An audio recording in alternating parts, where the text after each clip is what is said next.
Umalma naman si Bamban Tarlac Mayor Alice Go sa mga paratang na nag-uugnay sa kanyang ama na si Angelito Go sa money laundering activity sa bansa.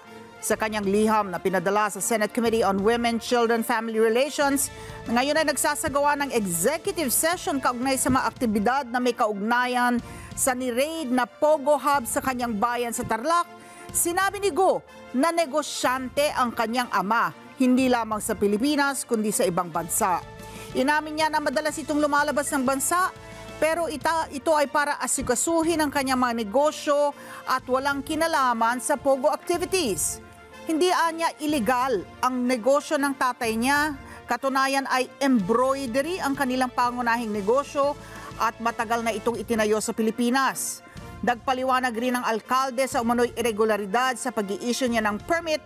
Iginit niya na nagbigay siya ng mayor's permit sa Zunyuan batay sa mga kumpletong dokumentong isinumite ng kumpanya. Nanindigan din ng alkalde na si Amelia Leal ang kanyang ina at hindi si Lin Wenyi gaya ng alegasyon ng mga senador. Muling umapela ang alkalde sa mga senador at maging sa publiko na pakinggan ang kanyang mga paliwanag bago siya husgahan. Kasabay ng pag-amin na labis siyang nasasaktan sa mga taguri sa kanyang bilang espiya ng China. Maraming salamat sa inyo pong pagsubaybay sa Mata ng Agila Primetime. Para malaman ang matatag, matapang at matapat na mga balita, i-follow lamang at mag-subscribe sa AtNet25 TV.